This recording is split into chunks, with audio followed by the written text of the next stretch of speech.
Hello दोस्तों, जय हिंद सभी को। कैसे हैं आप सभी? Welcome to the channel reasoning university. मैं ध्रुव श्रीवास्तव लेके आ गया हूँ आपके लिए ब्लड रिलेशंस का पार्ट 2। दोस्तों, अगर आपने इसका पार्ट 1 नहीं देखा है तो मैं उसका जो वीडियो का लिंक है वो डिस्क्रिप्शन में डाल दूंगा, उसको जाके आप ज़रूर से देख लीजिएगा, तभी आपको ये लेक्चर बहुत बेहतर तरीके से समझ में आएगा। दोस्तों, इस वीडियो में मैं कवर करने वाला हूँ ब्लड रिलेशंस का मेंस का हिस्सा। अब मेंस में अगर हम देखें तो ब्लड रिलेशन जो है वो अलग अलग टाइप से आता है। एक है कोडेड, जो हमको कोडेड ब्लड रिलेशन देखने को मिलता है। एक है दोस्तों आपका कंफ्यूजिंग पैराग्राफ्स देखने को मिलते हैं, जो कि नॉर्मल पैराग्राफ्स होते हैं, थोड़े बड़े होते हैं, जैसे कि आपको प्रीलिम्स में देखने को मिलते हैं, बट उससे कंफ्यूजिंग होते हैं, उससे ज़्यादा थोड़े से टफ और कंफ्यूजिंग होते हैं। थर्ड है दोस्तों आपको पैराग्राफ प्लस पजल देखने को मिलता है। पैराग्राफ प्लस पजल कैसे दे देगा कि मतलब एक फैमिली मेंबर है, एक फैमिली बता देगा 8-9 लोगों की, और ये बोल देगा कि ये एक सर्कुलर सिटिंग अरेंजमेंट में बैठे हैं, और फिर उसके बेसिस पे पजल बना के दे देगा। या फिर उसमें डायरेक्शन एंड डिस्टेंस डाल देगा कि हर फैमिली मेंबर इतना डिस्टेंस, पर्टिकुलर डिस्टेंस चला है इस डायरेक्शन में। तो मतलब उस टाइप से वो बना के दे देगा। तो ब्रॉडली कैटेगराइज करूँ तो मैं ये 3 टाइप के ब्लड रिलेशंस जो हैं वो आपके मेंस में आपको देखने को मिलते हैं। तो without wasting any time lecture शुरू करते हैं। तो सबसे पहले मैं आपको बताऊँ कि जो कोडेड होता है, कोडेड से चालू करते हैं कि कोडेड ब्लड रिलेशन क्या होता है। इसमें दोस्तों आपको कोड्स दे दिए जाते हैं। कोड्स मतलब ये परसेंटेज, डिवीजन, डॉलर, हैशटैग, इस टाइप के सिंबल्स दे देंगे आपको, और आपसे ये बोलेंगे को अब इस टाइप के सिंबल देंगे और आपसे बोलेंगे कि ये जो सिंबल्स हैं ये किसी रिलेशन को डिफाइन करते हैं। जैसे फॉर एग्जांपल परसेंट मतलब मदर, ठीक है, हैशटैग मतलब फादर, ठीक है, और आपसे बोलेंगे कि एक स्टेटमेंट दे देंगे जिसमें अलग अलग एलिमेंट्स होंगे और उनके बीच में ये सिंबल्स होंगे, और आपसे उसके बेसिस पे बोलेंगे कि अब आप इसका पजल जो वो है, जो स्ट्रक्चर है फैमिली का, वो बनाइए, और उसके बेसिस पे आप क्वेश्चन सॉल्व कीजिए। तो मैं आपको डायरेक्ट क्वेश्चन सॉल्व करके बताता हूँ, इससे इतना अच्छा समझ में नहीं आएगा, डायरेक्ट क्वेश्चन से ज़्यादा अच्छे समझ में आएगा।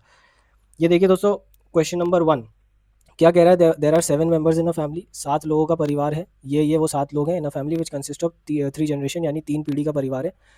अब ये देखो, ये कह रहा है A percent B means A is married to B. अब आप सोच रहे होगे ए और बी तो यहाँ पर है ही नहीं, तो देखो ए और B is just for example, ठीक है। ए और बी ये डिफाइन कर रहे हैं कि ये जो सिंबल है ये मेन है। ये सिंबल के लेफ्ट वाला जो है इसको आप फर्स्ट एलिमेंट मानो, और सिंबल के जो राइट वाला है यानी ये, इसको आप सेकंड एलिमेंट मानो। तो सिंबल ये डिफाइन कर रहा है कि ये जो लेफ्ट वाला एलिमेंट है यानी first element is married to second element. ऐसे ही अगर मैं इसमें देखूँ तो ये जो डॉलर का साइन है ये रिप्रेजेंट कर रहा है कि ये जो फर्स्ट एलिमेंट है ये सेकंड एलिमेंट का कौन है। तो कौन है? तो यहाँ लिखा है डॉटर। तो first element is the daughter of second element. Similarly यहाँ पे मैं देखूँ एंड का साइन है, तो एंड का साइन ये डिनोट कर रहा है कि जो आपका फर्स्ट एलिमेंट है is the son of second element, ठीक है। तो बेसिकली कोई भी साइन, मतलब ये ए और B is just for example. अब वो ए और बी की जगह X Y Z P Q R S कुछ भी हो सकता है। बस अगर उसके बीच में अगर आपको एंड का साइन मिला तो आप ये समझोगे कि यहाँ जो भी एलिमेंट है वो इस एलिमेंट का सन लगेगा रिश्ते में, ठीक है। अब हम इसको पढ़ते हैं। परसेंट मतलब मैरिड, डॉलर मतलब डॉटर, एंड मतलब सन, और हैशटैग का मतलब है दोस्तों, hashtag means the gender of A and B are different from each other, ठीक है। अब इसको सॉल्व करते हैं। देखो, अब ये इतना आपको रिलेशन डिफाइन कर देगा, ठीक है। उसके बाद आपको स्टेटमेंट देगा इस टाइप के, ठीक है, और इस स्टेटमेंट के बेसिस पे आपसे बोलेगा अब आप फैमिली का स्ट्रक्चर बनाइए। तो स्टेटमेंट अगर हम पढ़ें तो वाई हैशटैग वी। हैशटैग का क्या मतलब है? ऊपर जाके देखते हैं। हैशटैग का मतलब है कि जेंडर अलग है दोनों दोनों के। तो मैं यहाँ साइड में लिख लेता हूँ कि वाई, और ऐसे करके डिनोट कर देता हूँ वी। अब ये कोई फॉर्मल वो नहीं है, ये मेरा खुद का एक सिंबलाइज करने का तरीका है कि एक ऊपर जा रहा है एक नीचे जा रहा है, मतलब ये ऑपोजिट डायरेक्शन जा रहा है, मतलब इनके जेंडर ऑपोजिट है, ठीक है। इससे मुझे समझने में आसानी होती है। अगर मैं आगे पढ़ूँ तो कह रहा है एक्स जो है एक्स डॉलर एस, यानी फर्स्ट एलिमेंट यानी x is the daughter of S. फिर आगे पढ़ूँ यू एंड वी, तो यू एंड का क्या मतलब होता है? सन, तो you is the son of W. ऐसे करके मैं पूरा पढ़ते जाऊँगा। अब इसका कैच सुनो। इसका कैच ये है कि अब ये एलिमेंट्स जो हैं ये थोड़े डिस्टॉर्टेड हैं, ठीक है। अगर तुम इसको करोगे ना तो कन्फ्यूजन होने के चांसेस ज़्यादा हैं। तो अब मेरा कहना ये है कि आप जो है ना ये फर्स्ट वाला उठाओ। अब फर्स्ट वाला क्या है? फर्स्ट लाइन जो है उसमें आपको कौन से 2 एलिमेंट मिले? वाई और वी। अब आप यहाँ मत आओ। अब आप इन दोनों में से कोई एलिमेंट उठाओ और उसको सर्च करो कि वो कहाँ पर है। तो अब आपको वाई दिख रहा है, वाई तो कहीं नहीं दिख रहा, तो वी दिख रहा है। तो इसको स्किप करो, इसको स्किप करो, और सीधा यहाँ पर आओ और ये पढ़ो, और वी का रिलेशन एस से निकालो। अब यहाँ से आपको मिल गया एस, तो आप सीधा एस पर आओ। ये रहा एस, और कहाँ है एस? अब इस पर आओ। और लास्ट में जब आपको यहाँ डब्ल्यू मिल गया तब आप इस वाले पे आओ। इससे क्या होगा ना कि आप एक चेन से चेन जोड़ते जाओगे और कन्फ्यूजन होने के चांसेस कम रहेंगे, ठीक है। तो हम इस वे में इसको करने की कोशिश करते हैं। पहले इसको रब कर दें। तो ये कह रहा है भाई वाई और वी का जेंडर अलग है, तो हमने लिख लिया वाई और वी का जेंडर अलग है। उसके बाद हम सीधा यहाँ पर आते हैं कि एस परसेंट वी मतलब S is married to V. Okay, अब हमको पता चल गया S is married to V. आगे क्या कह रहा है भाई, अब हम एस को लेके चलेंगे। एस हैश टैग डब्ल्यू मतलब एस और डब्ल्यू का जेंडर अलग है, जिसको मैं यहाँ लिख लूँगा एस और डब्ल्यू का जेंडर जो है वो अलग है। और एस का एक और रिलेशन यहाँ एक्स के साथ दिया है, एक्स डॉलर एस मतलब X is the daughter of S. ये लो, X is the daughter of S, तो मतलब वी की भी डॉटर होगी। उसके बाद मैं देखता हूँ, अब मेरे पास डब्ल्यू का रिलेशन है, तो डब्ल्यू यू एंड डब्ल्यू मतलब you is the son of W, you is the son of W. तो ये डब्ल्यू है और ये यू है मेरे पास, ठीक है। अब यहाँ से कोडेड वाली चीज़ खत्म हो गई। अब यहाँ से इन्होंने आधा इसको आपके सेंटेंस में करके दिया है। क्या बोला, डब्ल्यू हैज़ एटलीस्ट 2 सिस्टर्स। भाई डब्ल्यू की कम से कम 2 बहनें हैं, ये 2 बहनें बना दी डब्ल्यू की। अब आगे पढ़ते हैं। आगे कह रहा है टी इज़ द नेफ्यू। अब अगर टी किसी का नेफ्यू है, तो नेफ्यू आपको पता है मतलब मेल, तो डेफिनेटली टी एक मेल है। तो T is the Neiphiu of the sibling of X. अब एक्स का कोई सिबलिंग है, ठीक है, मेल या फीमेल, उसका नेफ्यू टी है, तो मतलब टी इसका भी सन हो सकता है, या सन, हाँ सन हो सकता है टी एक्स का भी। आगे बढ़ते हैं। एस हैज़ नो सिबलिंग, ठीक है, एस का कोई सिबलिंग नहीं है। T has a brother. अब टी हैज़ अ ब्रदर, तो okay, T has a brother, हम ये बात अपने दिमाग में रखेंगे। और बोला W belongs to second generation. अब देखो, अगर W सेकंड जनरेशन से बिलोंग कर रहा है, इसका मतलब W के ऊपर भी एक जनरेशन है जो कि फर्स्ट जनरेशन होगी, और ये सेकंड जनरेशन है, और U जो है वो थर्ड जनरेशन में है। और थर्ड जनरेशन में हमारे पास अब और कोई रखने के लिए बचा नहीं है T के अलावा। और बोला है कि T हैज़ अ ब्रदर, तो हम डेफिनेटली T को यहाँ रखेंगे और T has a brother which is U, और इस हिसाब से X हमारा यहाँ पे आ जाएगा। अब अगर X यहाँ पर आ गया, तो हमें ये पता चल गया कि S और V जो हैं ये हमारे फर्स्ट जनरेशन वाले लोग हैं। अब अगर S और V की डॉटर ये है, तो एक ये होगा W, और एक चाइल्ड O भी होगा। क्यों, क्योंकि ये तीनों जो है O नहीं, सॉरी, ये अभी ये Y है, क्योंकि एक एलिमेंट Y बच गया, तो ये Y, क्योंकि ये तीनों भाई बहन है ना, तो S और V के ही चिल्ड्रन होंगे। अब देखो Y जो है इसका जेंडर V से ऑपोजिट है, तो Y अगर फीमेल है तो V अपना मेल हो जाएगा, ठीक है। और क्या बोला, S का जो जेंडर है वो W से ऑपोजिट है, तो S ऑटोमेटिकली फीमेल हो जाएगी और W जो है वो मेल हो जाएगा। इसको थोड़े अच्छे से रिप्रेजेंट कर दें खूबसूरती के साथ, तो ये हमारा कुछ ऐसा फाइनल अरेंजमेंट बन के आ रहा है। ये W है which is a male, W की सिस्टर X, W की एक और सिस्टर Y, और W के 2 सन T एंड U, ठीक है। So this is the final arrangement. अब इसके ऊपर क्वेश्चन करते हैं दोस्तों। क्वेश्चन क्या है कि how is Y related to T's aunt's mother. जो T की आंट है उनकी जो मदर है वो Y को क्या बुलाएंगी। तो जो T है उनकी आंट है, मतलब फादर की दोनों बहनें आंट होंगी, उनकी मदर ऐसे, ये Y को क्या बुलाएंगी, तो ये Y को अपनी डॉटर बुलाएंगी डेफिनेटली। तो ऑप्शन बी इज़ करेक्ट, ठीक है। अगला क्वेश्चन आते हैं, how is V related to Y's brother. Y का जो ब्रदर है वो वी को क्या बुलाएगा, ठीक है, वाई का जो ब्रदर है वो वी को क्या बुलाएगा, देखते हैं। तो वाई का जो, वाई कहाँ है, वाई का जो ब्रदर है ओके डब्ल्यू, वो वी को बुलाएगा अपना फादर। ओके, क्लियर है ये तो, फादर, तो option C is correct. Next question पे आते हैं दोस्तों। अब देखिए, अब इस क्वेश्चन में दिया है कि A percent means A is the wife. अब पहले पहले क्वेश्चन में दिया था ए परसेंट मतलब ए इज़ मैरिड। अब हर उसमें ये मत समझ लेना कि आप परसेंट का मतलब मैरिड होता है। हर क्वेश्चन में it is specific to the question, हर क्वेश्चन में वो आपको अलग अलग कोड करके दे देगा, ठीक है। ऐसा कोई फिक्स्ड नहीं है कि परसेंट का मतलब मदर या परसेंट का मतलब फादर, वो हर कोड में अलग होता है, हर क्वेश्चन में अलग होता है। अब देखो इसमें क्या है, परसेंट मतलब वाइफ, यानी first element is the wife of second element. At the rate मतलब son, first element is the son of second element. Dollar मतलब ब्रदर, एंड मतलब डॉटर, और ये मल्टीप्लिकेशन का साइन, इनटू मतलब सिस्टर। ओके, अब ये हमको एक दे दिया। अब देखो ऑब्जर्व करना दोस्तों, यहाँ पे कॉमा नहीं है ना, तो हम अब कॉमा नहीं है ना, तो हमको ढूंढने की ज़रूरत नहीं है, हम एक लाइन से इसको बना सकते हैं। देखिए कैसे दिया है कि G at the rate F, तो जी एट द रेट मतलब सन, तो यानी first element is the son of second element, यानी G is the son of F. तो अगर एफ यहाँ पर है तो एफ का सन हो जाएगा जी, ठीक है। आगे बढ़ते हैं, एफ इंटू ई। अब देखना, अब यहाँ पे जब हम पढ़ रहे थे तो जी हमारा फर्स्ट एलिमेंट था। अब जब हमने ये रिलेशन कंप्लीट कर दिया तो एफ हमारा फर्स्ट एलिमेंट बन जाएगा और ई हमारा सेकंड एलिमेंट बन जाएगा। तो अब ये कह रहे हैं कि फर्स्ट एलिमेंट इनटू ई, यानी A is the sister of B, यानी first element is the sister of second element, यानी F is the sister of E. So F is a female and sister of E. फिर बोला E is the sister of D, okay, E is also female and is the sister of D. फिर आगे बोलते हैं D at the rate B, at the rate मतलब son, so D is the son of B. अगर D is the son of B that means ये तीनों B के सन होंगे, इसमें तो कोई शक नहीं है। उसके बाद ये कहता है कि B at the rate C, यानी B is the son of C, मतलब बी भी किसी का सन है। इसको यहाँ बना लेंगे, B is the son of C, और बी के तीन बच्चे हैं F E and D, F का सन है जी, ठीक है। और आगे क्या बोलते हैं, और आगे क्वेश्चन बोल रहा है कि C percent A, percent means wife, so C is the wife of A. तो ये पहला क्वेश्चन है जो 4 जनरेशनल क्वेश्चन देखा मैंने, 4 पीढ़ी का परिवार है भाई इसमें, ठीक है। क्वेश्चन क्या पूछ रहा है कि how is E related to C, यानी सी ई को क्या बुलाएगा, तो सी ई को बुलाएगा अपने बेटे की बेटी यानी grand daughter. So the answer would be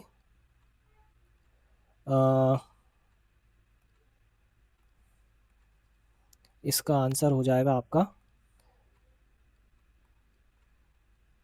grand daughter, ठीक है दोस्तों। बढ़ते हैं अपने अगले क्वेश्चन की ओर। एक बार वीडियो को पॉज करके इस क्वेश्चन को लगाने की कोशिश करना, ठीक है, और कमेंट सेक्शन में बताना कि ये क्वेश्चन आपसे हुआ कि नहीं हुआ, उसके बाद मैं तो करवा ही रहा हूँ,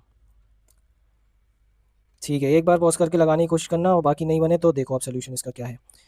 ए फैमिली ऑफ 3 जनरेशन, यानी 3 पीढ़ी का परिवार, कंसिस्ट ऑफ 9 मेंबर्स, 9 सदस्य, एंड 2 मैरिड कपल्स, 2 शादीशुदा सदस्य। बोला S is the only daughter of T's brother, okay let us do it. इसको पार्ट्स में करते हैं, ठीक है। मैं कह रहा हूँ फर्स्ट पार्ट क्या बोल रहा है कि S is the daughter of T's brother, कोई टी है, इनके कोई भाई हैं ब्रदर, और जो एस है वो इनकी डॉटर है, ठीक है। आगे क्वेश्चन क्या कहता है कि R is the only sister in law of the one who is daughter of G. देखो सेकेंड केस, अब यहाँ 2 केस बन सकते हैं। बोला R is the only sister in law of the one who is the daughter of G, ये G हैं, इनकी कोई डॉटर है। अब आर इनकी सिस्टर इन लॉ है, तो इनका हस्बैंड हो सकता है कोई जिनकी सिस्टर है आर, ठीक है। एक केस तो ये बन सकता है, और एक केस ये बन सकता है कि जी की जो डॉटर है उनके कोई ब्रदर हैं जिनकी वाइफ है आर, ठीक है। दोनों ही केस में आर इनकी सिस्टर इन लॉ लगेंगी, ओके। अब आगे पढ़ते हैं। आगे क्वेश्चन कह रहा है कि D is the only son in law of L, D is the only son in law of L, okay. L who is, who लिखा है तो सेकेंड एलिमेंट, ठीक है। L who is the maternal grandfather of K, L is the maternal grandfather of K, मतलब के, ये third यहाँ बनाते हैं, थर्ड केस, जो के होगा, ठीक है, उसकी जो मदर होंगी उसके जो फादर होंगे वो होंगे एल, ठीक है, क्योंकि मैटरनल है तो ऑब्वियसली नाना हुए, ठीक है। और क्या बोला, एल कौन है, D is the only son in law of L. अब only son in law of L है, ओनली शब्द का इस्तेमाल है, मतलब एक ही डॉटर है और ये इनके ओनली सन इन लॉ है, तो डी यहाँ पर आ जाएगा क्लियरली, ठीक है। आगे बढ़ते हैं। D and U are siblings but of opposite gender, ठीक है, यू को यहाँ सिबलिंग बना दो, ऑपोजिट जेंडर मतलब फीमेल हो जाएगी यू। उसके बाद ये कह रहे हैं E is the father of T, E is the father of T, ये देखो टी के फादर है E, E is the father of T, T who is the sister of U, T who is the sister of U, ये देखो T is the sister of U. अगर T U की sister है तो D की भी sister है, और अगर टी के फादर ई हैं तो इन तीनों के फादर ई हैं, इसमें कोई शक नहीं है, ठीक है। तो बोला E is the father of T who is the sister of U, R does not have a sibling. बोला आर के पास सिबलिंग नहीं है। अब ये केस देखना, इसमें आर का एक सिबलिंग है, बट क्वेश्चन ने इस चीज़ को कॉन्ट्राडिक्ट कर दिया, तो हम इस केस को कैंसिल कर देंगे और इस केस को ले लेंगे। तो आर इज़ समवंस वाइफ की जगह यहाँ मुझे दिख रही है, मैं यहाँ आर को बिठा दूंगा। और जी जो है वो आर के हस्बैंड की सिस्टर के फादर है, मतलब आर की फादर नहीं पेरेंट है, तो फादर की प्लेस तो ई ने ले ली है, तो अब सिर्फ मदर की प्लेस बची है, तो जी यहाँ पर आ गया। तो अब जी को यहाँ बिठाने के बाद मैं देखता हूँ कि टी के जो ब्रदर हैं उनकी एकलौती डॉटर है एस, तो टी के ब्रदर ये हैं और इनकी एकलौती डॉटर है एस, तो अगर एस इनकी इकलौती डॉटर है तो के जो है वो मेल मेंबर हो जाएंगे, और 1 2 3 4 5 6 7 8 9, तो 9 जनों का परिवार यहाँ पे कंप्लीट हो गया है। And this is the final arrangement. I hope आपको समझ में आया होगा दोस्तों। अगर आपको किसी भी टाइप का कोई डाउट है तो आप कमेंट सेक्शन में लिखिए, उसको मेंशन कीजिए, मैं उसको अगले वीडियो में कवर करने की बिल्कुल कोशिश करूँगा, ठीक है। तो ये हमारा हमारा फाइनल अरेंजमेंट आ चुका है। अब हम चलते हैं क्वेश्चंस की ओर। क्वेश्चंस क्या कह रहे हैं?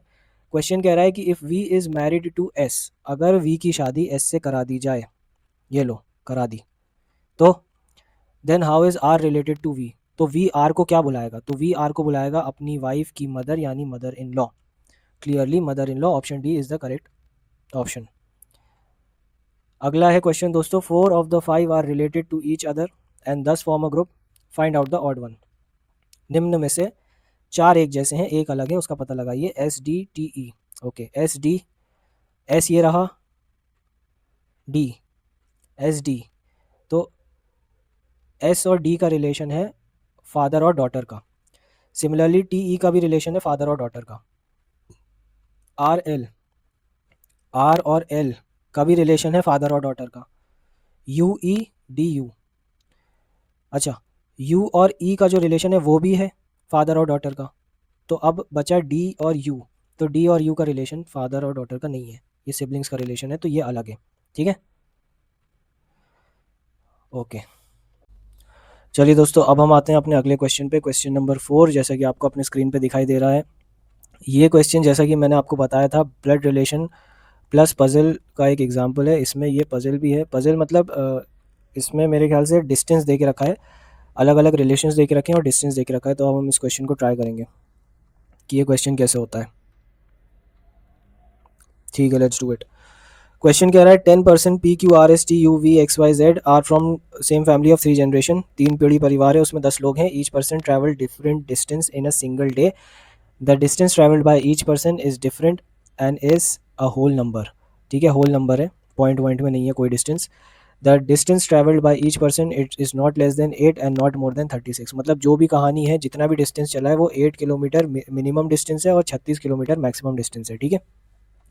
अब क्वेश्चन पढ़ना चालू करते हैं। Note the number of male members in the family is more than the number of female members, मतलब जो मेल मेंबर्स हैं, पुरुष हैं, वो महिलाओं से ज़्यादा हैं परिवार में, ठीक है। अब यहाँ से अपना क्वेश्चन चालू है। अब बोला R is the uncle of U, traveled 4 kilometers more than his only nephew S. R is unmarried and is only sibling S and has only one sibling S. S is the only sibling of U. The distance traveled by S is a perfect square number. Y, who is not the child of S, is the grandchild of P, who is the brother-in-law of R. Y traveled 3 kilometer more than P. अब देख रहे हैं दोस्तों, अब मैं question को पढ़ते जा रहा हूँ, और अगर मैं इस क्वेश्चन को पढ़ते पढ़ते ऐसे ही लगाते जाऊँ तो ये क्वेश्चन तो आसानी से नहीं बनने वाला। बन तो जाएगा पर आसानी से नहीं बनने वाला। ऐसे क्वेश्चंस को बनाने का तरीका ये है कि देखो, इसमें 2 चीज़ दी गई है। एक चीज़ तो इसमें ये दी गई है कि कौन किसका क्या लगता है, मतलब फैमिली ट्री मान लो आप, एक तो फैमिली ट्री है, और दूसरा है कि कौन कितना डिस्टेंस चला है। तो इसको सॉल्व करने का बेस्ट तरीका ये है कि एक चीज़ पहले फिगर आउट कर लो, और वो है फैमिली ट्री। उसके बाद कौन कितना डिस्टेंस चला है वो ऑटोमेटिकली हम आसानी से फिगर आउट कर सकते हैं, ठीक है। तो सबसे पहले हम सब कुछ इग्नोर करके ये देखेंगे कि फैमिली ट्री बनाने पे फोकस करेंगे हम सबसे पहले, ठीक है। अभी हम जो भी डिस्टेंस के हमको इन्फॉर्मेशन दी गई है हम उसको इग्नोर करेंगे। पहले हम फैमिली ट्री बनाएंगे, उसके बाद डिस्टेंस पे आते हैं, ठीक है। तो अब हम इसको फॉलो करते हैं। R who is the uncle of U, अब आर किसी का अंकल है, मतलब यू, तो मतलब आर तो मेल मेंबर है डेफिनेटली। तो मैं अगर यहाँ बिठा दूँ R is uncle of U, मतलब आर का कोई सिबलिंग है, ठीक है, उनका बेटा या बेटी यू है। फिर आगे क्या कह रहा है, U travelled 4 kilometre more than is only nephew S. R and travelled 4 kilometre more than is only nephew S. अब ये कह रहा है कि आर का ओनली नेफ्यू एस है, इसका मतलब यू क्या है, यू तो फिर नीस होगी, क्योंकि ओनली नेफ्यू तो एस है। तो इससे मुझे ये पता चल रहा है कि ये फीमेल है और इसका एक ब्रदर है जो कि है एस, ठीक है। क्यों? क्योंकि ये इसकी नीस है और ये इसका नेफ्यू है, मतलब ये इसका सिबलिंग हो भी सकता है, नहीं भी हो सकता वैसे तो, बट हम अभी इसको बिठा के रख रहे हैं। उसके बाद बोला R is unmarried and is only one sibling, R is unmarried and only one sibling, okay. बोला S is the only sibling of U, देखो अब यहाँ पे उन्होंने बता दिया S is the only sibling of U. The distance travelled by S is perfect square, ये बाद में करेंगे। Y who is not the child of S is the grand child of P, who is the brother in law of R. अब देखो P who is the brother in law of R, P who is the brother in law of R, मतलब अगर brother in law है मतलब sibling इसकी sister है और उनके हस्बैंड है पी, जो कि इसके ब्रदर इन लॉ लगे, ठीक है। और ये चीज़ बोली है कि देखो, Y is not the child of S, is the grand child of P. Y who is not the child of S is the grand child of P. तो अब मुझे इससे पता चल रहा है कि not the child of S but grand child of P, मतलब ये मेरी फर्स्ट जनरेशन है, ये सेकंड जनरेशन है, और यहाँ मेरी थर्ड जनरेशन आएगी। तो अगर एस का नहीं है तो फिर इसका कोई हस्बैंड होगा और उनका चाइल्ड होगा वाई, ठीक है। और देखते हैं, Y travel 3 kilometre more than P, who travel 1 kilometre less than S. P is the father of only 2 children. P is the father of only 2 children, ठीक है। Q is the mother in law of T, who travel 1 kilometre more than twice the distance travelled by Q. अब मुझे पता है, ये mark करके रखूंगा मैं, Q is the mother in law of T, ठीक है।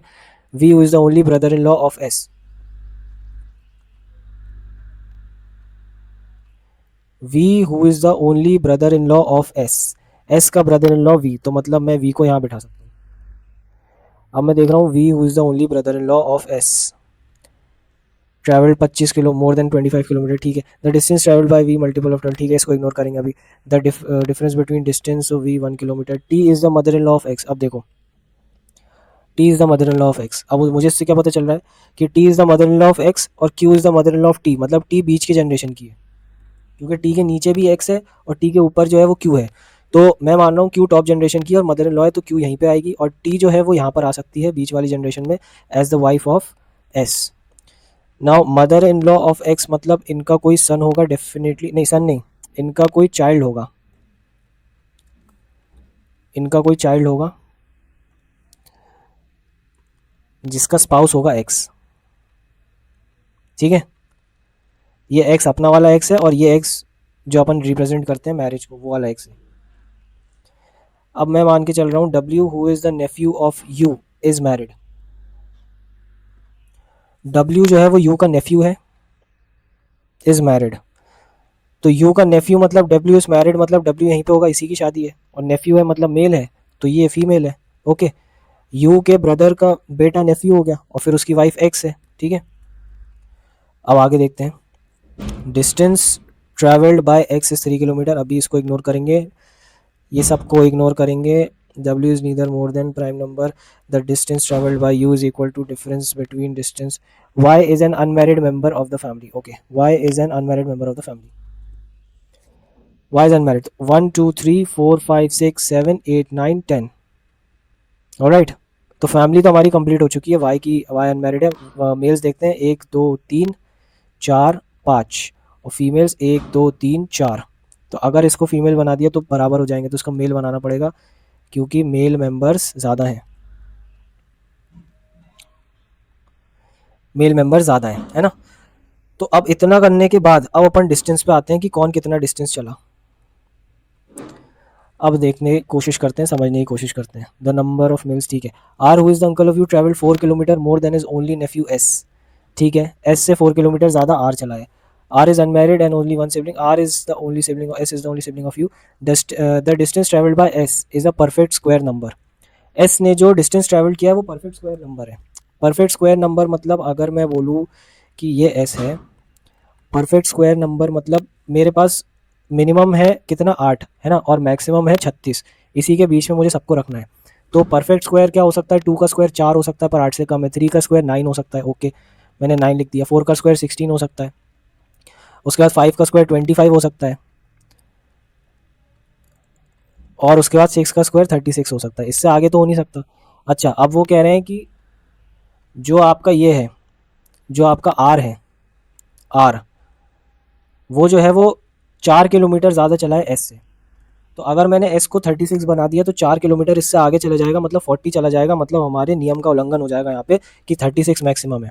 तो 36 तो यहाँ पे केस बन नहीं रहा, तो आर एस के यहाँ 3 केस बन रहे हैं, या तो 9 है, और अगर एस 9 है तो 4 इसमें ऐड करके ये 13 है भाई साहब, ये 21 है, और ये भाई साहब 29 है, ठीक है। ये भैया जो है ये 29 है। अब मैं और देखता हूँ आगे, और इसमें अपन क्लू फाइंड आउट करने की कोशिश करते हैं। Y who is not the child of S, grandchild who is the brother. Y travel 3 kilometre more than P who travelled 1 kilometre less than S. P who travelled 1 kilometre less than S, अगर S 9 है तो P 8 है। अगर S 16 है, ये देखो ये एक एक केस चल रहे हैं साथ साथ में, अगर इनमें से एक भी ट्रू हुआ तो ये पूरी लाइन ट्रू हो जाएगी। अगर S 16 है तो P 15 है, अगर S 25 है तो ये 24 है, ठीक है। और Y जो है वो इससे 3 किलोमीटर ज़्यादा चला है। देखो यहाँ लिखा है ना, Y who is not the Y travel 3 kilometre more then P। तो Y ट्रैवल 3 किलोमीटर मोर मतलब Y 11 है यहाँ पे, इस केस में Y 18 है और इस केस में Y आपका 27 है। अब देखते हैं आगे के clue. P is the father of only 2 children. Q is the mother-in-law of T. हाँ देखो, Q T who traveled 1 kilometer more than twice the distance traveled by Q. Okay तो मैं ये कह रहा हूँ P is equals to 2Q+1। P is equals to 2Q+1, ठीक है। V who is the only brother-in-law of S traveled more than 25 kilometers, ठीक है। V जो है वो 25 किलोमीटर से ज़्यादा चला है और the distance travelled bye V is a multiple of 12। तो distance travelled bye V is multiple of 12, मतलब मैं ये मानूँ मल्टीपल ऑफ 12 जो कि 36 से कम हो और 25 से ज़्यादा हो तो वो खुद 36 ही है। तो मैं ये क्लियर हो गया है कि V जो है वो 36 ही चला है। तो मैं इसको यहाँ नोट डाउन कर लूँगा कि जो हमारा V है वो 36 चला है। V जो है वो दामाद हैं ये घर के, और दामाद जी जो हैं वो 36 चले हैं। आगे की कहानी देखते हैं हम। Difference between distance travelled bye V and T is 1 kilometre. अब 1 किलोमीटर आगे तो जा नहीं सकता, तो 1 किलोमीटर पीछे ही आएगा क्योंकि 36 एंड पॉइंट है अपना। तो टी जो है वो कितना चली हैं, 35। और आगे देखते हैं W who is the Neiphiu of U, the distance travelled bye X is 3 kilometre less then the distance travelled bye V। Distance travelled bye X is 3 kilometre less then 36 मतलब 33। तो X की करेक्ट वैल्यू आ गई 33। आगे देखें, अगर distance travelled by W is neither more than 30 nor a prime number, ठीक है। एक सेकंड ये एक लाइन मिस हो गई। W travel 6 kilometre more then Y। W travelled 6 kilometre more then Y। तो ये अगर मैं इसमें 6 जोड़ दूँ तो ये 17 आ जाएगा, अगर मैं इसमें 6 जोड़ दूँ तो ये 24 आ जाएगा, अगर मैं इसमें 6 जोड़ दूँ तो ये 33 आ जाएगा। 33 नहीं आएगा क्योंकि 33 X ले चुका है ऑलरेडी और वो एक डेफिनेट वैल्यू है, मतलब X की फिक्स्ड वैल्यू है। मतलब हमारी ये पूरी लाइन जो है ना ये ख़त्म हो गई, ये पूरी लाइन खत्म हो गई। अब सिर्फ इन दोनों में से आंसर आ सकता है। अब आगे बढ़ते हैं। आगे ये कह रहा है कि the distance travelled by W is neither more than 30 nor a prime number. तो मोर देन 30 तो नहीं है, प्राइम नंबर भी नहीं है। जितना हमें पता है कि 17 जो होता है वो प्राइम नंबर होता है, ठीक है। तो ये हमारी पूरी लाइन कैंसिल हो गई और ये हमारे पास एकमात्र केस आ गया। आगे देखते हैं अगर कुछ और भी है तो।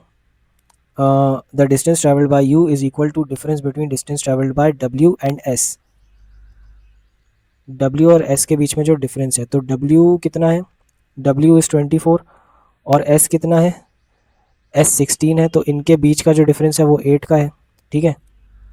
तो हमारे पास 8 का डिफरेंस आ गया। तो U जो है वो 8 किलोमीटर चला है और Y इज़ एन अनमैरिड, चलो ठीक है। और अब हम ये निकालेंगे P is equal to 2Q+1। अब U जो है वो 8 किलोमीटर चला है, वो फिक्स्ड हो गया। तो इस तरह से हमारे पास U की वैल्यू आ गई है 8। और अब हमारे पास किसकी वैल्यू बची है, मेरे ख्याल से Q की वैल्यू बची है। तो Q की वैल्यू के बारे में हम जानते हैं, P is equal to 2Q+1। So P is equal to T is equal to 2Q+1। This is not P, this is T sorry, ये T था यहाँ पे। T is equal to 2Q+1। तो T की वैल्यू 35 है, is equal to 2Q+1। तो 2Q is equal to 34 and Q is equal to 17। तो Q जो है वो 17 चला है। तो आई थिंक सबकी वैल्यू आ गई 1 2 3 4 5 6 7 8 9 10। तो अब हमारे पास सारे फैमिली मेम्बर्स का फैमिली चार्ट भी आ गया है और कौन कितना वैल्यू चला है वो भी आ गया है। एक्स्ट्रा चीज़ें सारी मिटा देते हैं ताकि कोई कन्फ्यूजन ना हो किसी प्रकार की।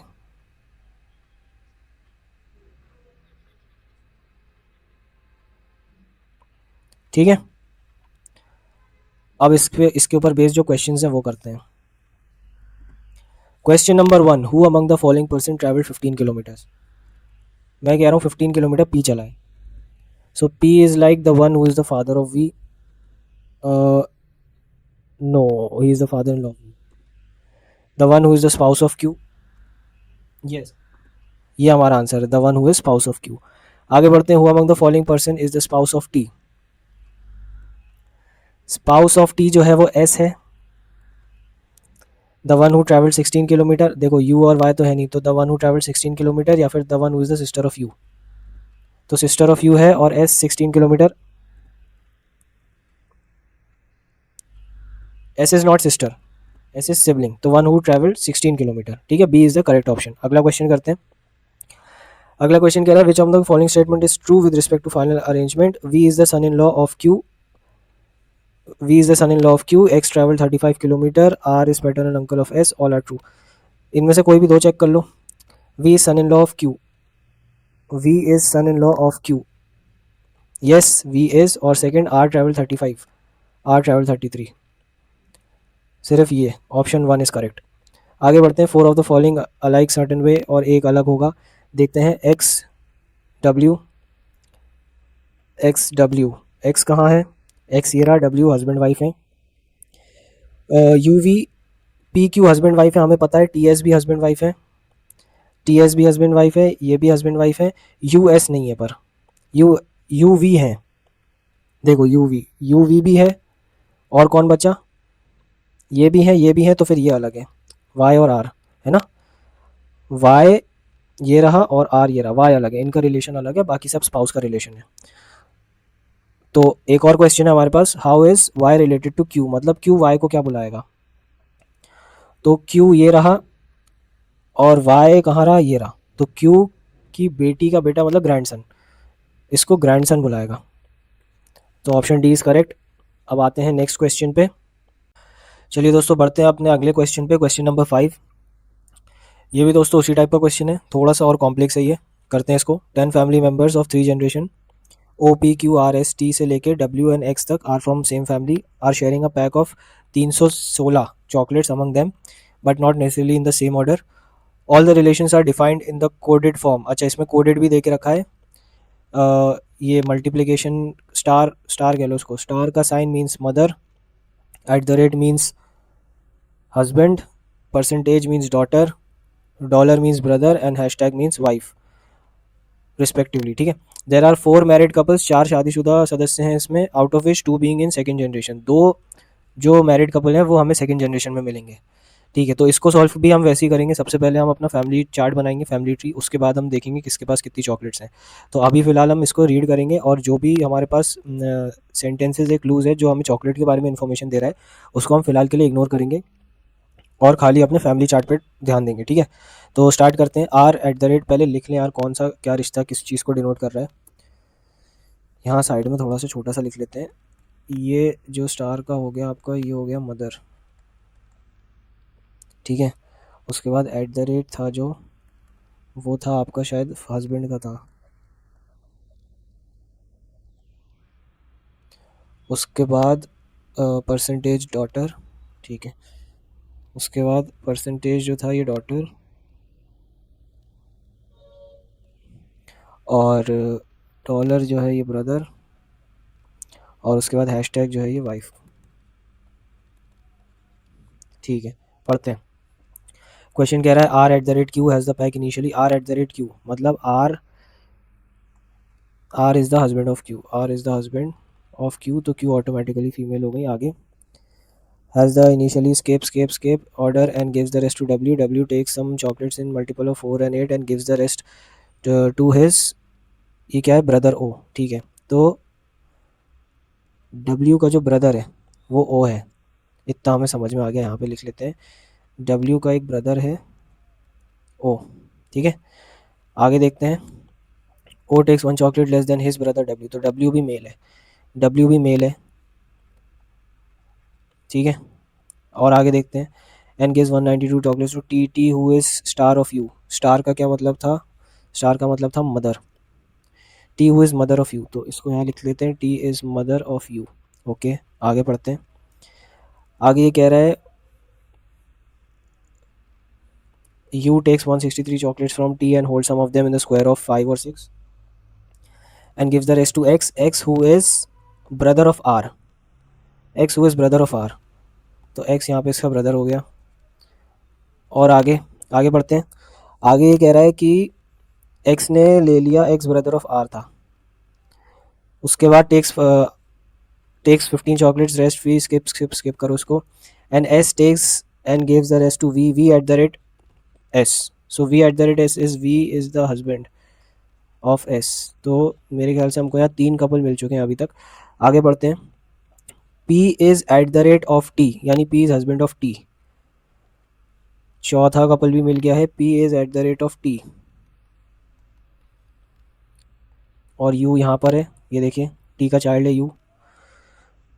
T who is percentage of R, T who is daughter, percentage मतलब डॉटर ऑफ आर, तो देखो टी यहाँ पर आ गया, डॉटर ऑफ आर, हस्बैंड हो गया पी, ठीक है, और चाइल्ड हो गया यू। आगे देखते हैं।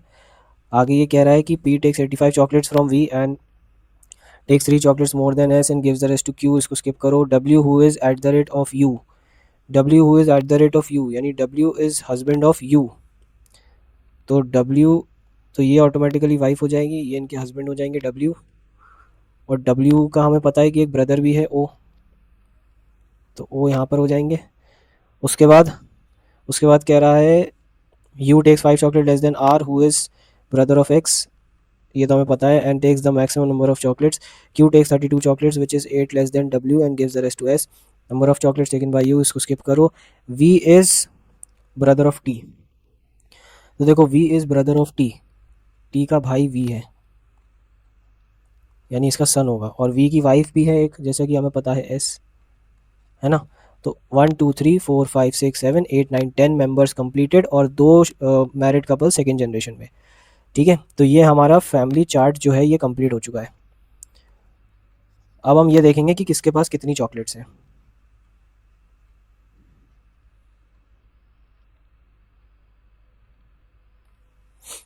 चलिए देखते हैं, स्टार्टिंग से पढ़ते हैं। अब इसको, इस पर तो सब मिटा दो, स्टार्टिंग से पढ़ते हैं, ठीक है। यहाँ से क्वेश्चन था आपका start. R at the rate Q as the pack, pack में टोटल स्टार्टिंग में 316 चॉकलेट्स है, ठीक है। R at the rate Q as the pack initially and take some chocolate amount in an odd number and gives the rest to W. तो मैं कह रहा हूँ आर ने ऑड नंबर की चॉकलेट्स ले ली, बाकी जो बची वो डब्ल्यू को दे दी। W takes some chocolates in the multiple of both 4 and 8 and gives the rest to his brother O। अब 4 एंड 8 के मल्टीपल में ली है, तो 8 की टेबल पढ़ते जाओ। W के पॉसिबिलिटीज़ क्या है, W ने कितनी ली, या तो 8 ली, या तो 16 ली, या तो 24 ले सकता है, या तो 32 ले सकता है, या तो 40 ले सकता है, 48 ले सकता है, और ज़्यादा भी ले सकता है। अभी इतने केसेस लेके चलते हैं। उसके बाद क्या किया इसने, O takes 1 chocolate less than his brother W, O ने अपने जब डब्ल्यू जो इसका ब्रदर है इससे एक चॉकलेट कम ली, तो अगर इसने 8 ली तो इसने 7 ली, अगर इसने 16 ली तो इसने 15 ली, यहाँ पे इसने 23 ली, यहाँ पे इसने 31 ली, यहाँ पे इसने 39 ली, यहाँ पे इसने 47 ली, ठीक है, एक कम अपने ब्रदर से। फिर आगे हम कह रहे हैं कि O takes 1 W and gives 192 chocolates to T. अब ओ ने 192 चॉकलेट्स टी को दे दी, ठीक है। Who is star of U who takes 163 chocolates from T.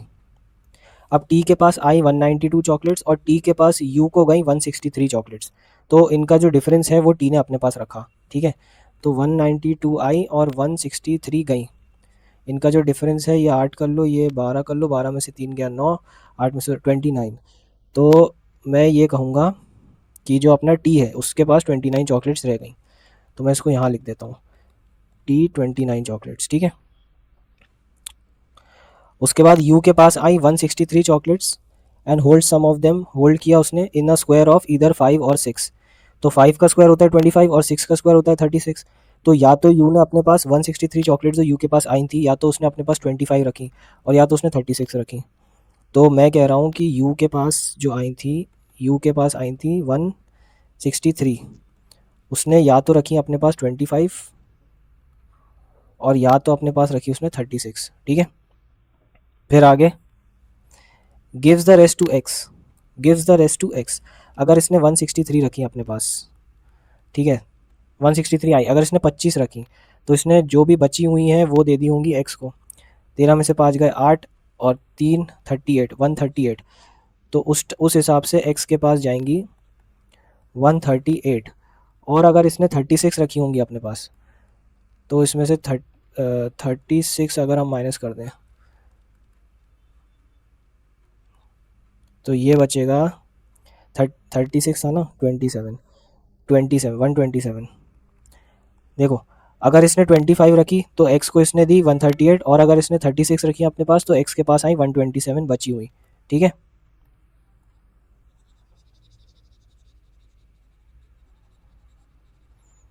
अब आगे की कहानी देखते हैं।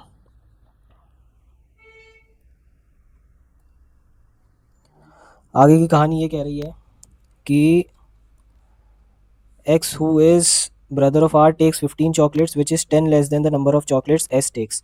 तो भैया x के पास आई इतनी, पर x ने ली सिर्फ 15 चॉकलेट्स, जो कि 10 कम है s की चॉकलेट्स से। तो s के पास हो गई 25 चॉकलेट्स, यहाँ मत लिखो, चलो अच्छा लिख लो, s के पास हो गई 25 चॉकलेट्स, और ये x ने 15 चॉकलेट्स अपने पास रख ली। उसके बाद and gives the rest to V. ठीक है, वी दे दी बाकी जितनी बची 15 रखी, और बाकी जितनी बची वो वी को दे दी। तो अगर इसके पास 138 थी और इसने 15 रखी, तो इसने वी को दी 1 1 1 2 और 3। ठीक है, और अगर इसके पास 127 थी तो इसने 112 दी वी को। ठीक है, अब क्या किया वी ने, gives the rest to v at the rate s, p is at the rate of t, whose percentage of r, p takes 85 chocolates from v and takes 3 chocolates more than s। भैया p ने क्या किया, इसमें से 85 chocolates जो हैं वो v से ले ली p ने। तो अगर v के पास 123 चॉकलेट्स थी, तो v के पास कितनी बची, 85 लेने के बाद 15 और 23, है ना, 23 इधर 15 इधर कर दो, यानी 8 3 38 बची इसके पास। और अगर इतनी थी तो इसके पास कितनी बची, 15 12 27।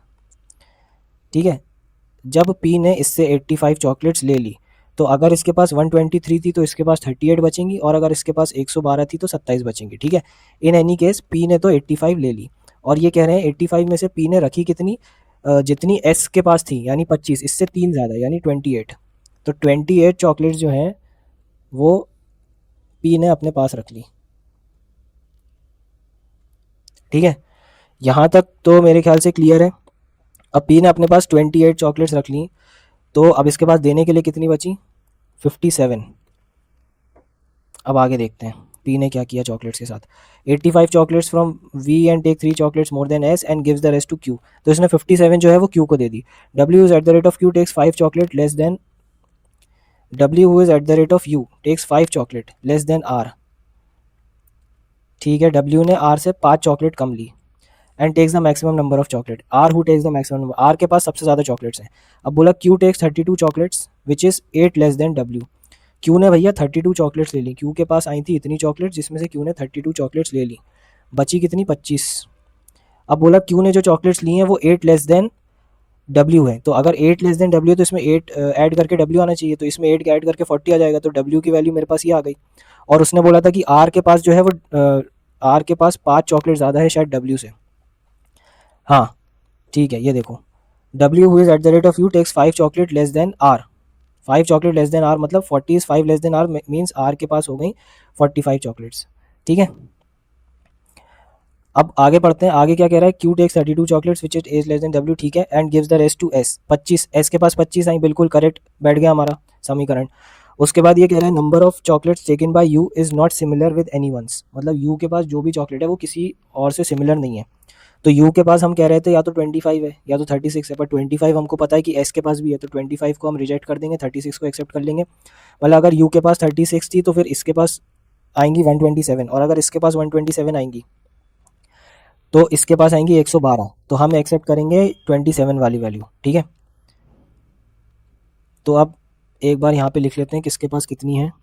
मैं कह रहा हूँ आर के पास आ गई 45, उसके बाद ओ के पास आ गई 40।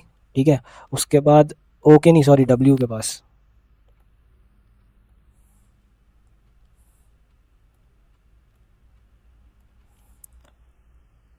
डब्ल्यू के पास आ गई 40, उसके बाद ओ के पास आ गई 39, है ना, उसके बाद टी के पास आ गई 29, उसके बाद यू के पास आ गई 36, उसके बाद एक्स के पास आ गई 15, उसके बाद एस के पास आ गई 25, और वी के पास है 27, उसके बाद पी के पास आ गई 28, और उसके बाद क्यू के पास आ गई 32। कोई बचा? 1 2 3 4 5 6 7 8 9 10। ठीक है, कोई नहीं बचा। सबके पास जितनी चॉकलेट थी वो हमने जो है वो यहाँ पे क्लियर कट कर दी। तो देखो, अगर आप इस तरह अलग अलग सॉल्व करोगे तो बहुत इजीली बिना कन्फ्यूजन के इस क्वेश्चन को सॉल्व कर पाओगे। और अगर एक साथ सॉल्व करने लग गए कि चलो यार साथ में साथ अपन पजल भी बना लेते हैं और साथ ही साथ अपन ये भी डिसाइड कर लेते हैं कि किसके पास कितनी चॉकलेट्स है, तो फिर आपका काम हो गया। हो सकता है बना लो, लेकिन 1 आध घंटे आराम से लग जाएंगे। मेंस में भी इतना टाइम नहीं होता। मेंस में टाइम होता है पर इतना भी टाइम नहीं होता। चलो अपन ने ये हटा लिया, अपन क्वेश्चंस पे आते हैं। इसके ऊपर बेस्ड जो क्वेश्चंस थे, देखते हैं क्वेश्चन क्या क्या है अपने पास। क्वेश्चन ये कह रहा है कि what is the sum of chocolates of S and her spouse have. What is the sum of chocolates that S and her spouse have. मतलब एस और वी है ना, एस और वी का सम बता दो। तो S is like 25 and V 27। तो ये हो गया 52। 52 option C is correct. Next question, how many chocolates does U take. U के पास कितनी थी? तो यू के पास थी भाई साहब 36 चॉकलेट्स। यू के पास 36 है, ऑप्शन डी इज करेक्ट। कोई और? Who among the following got 29 chocolates. 29 T को मिली थी शायद से ना, 29 तो टी को मिली थी, yes correct. Option number A, T is correct. What is the difference between chocolates that R and his percentage daughter have. Difference मतलब आर और आर की डॉटर के चॉकलेट्स की डिफरेंस क्या है? तो आर और आर की डॉटर, आर है लाइक 45 और टी है 29 है ना। तो 15 और 1 16, 16 गैप है इनमें। 16 इज स्क्वायर ऑफ 4। तो ऑप्शन बी इज करेक्ट, 4 4 ज़ा 16। तो दोस्तों आज की वीडियो के लिए इतना ही, ये हमारा आखिरी क्वेश्चन था। आई होप आपको समझ में आया होगा क्वेश्चन, आपको तरीका समझ में आया होगा कि इस टाइप के क्वेश्चन जो है ब्लड रिलेशन प्लस आपका कोडेड भी है इसमें, प्लस आपका पजल भी दिया हुआ है। आपको समझ में आया होगा कि आप इस टाइप के क्वेश्चंस को अप्रोच करने का तरीका क्या है मेंस में और एग्जाम में कैसे आप इसको अप्रोच करोगे ताकि आप इसको टाइमली बना पाओ। तो I hope this video was helpful. अगर आपको वीडियो पसंद आई हो तो वीडियो को लाइक कीजिएगा, चैनल को सब्सक्राइब कीजिएगा और शेयर कीजिएगा, बेल आइकन प्रेस कर दीजिएगा ताकि हर नई वीडियो की नोटिफिकेशन आप तक पहुँचती रहे। तो अब अपन मिलते हैं अगली वीडियो में जहाँ पे अपन इसके प्रीवियस ईयर क्वेश्चन सॉल्व करेंगे। और तो ठीक है फिर, तब तक के लिए अलविदा लेता हूँ आपसे। जय हिंद, जय भारत।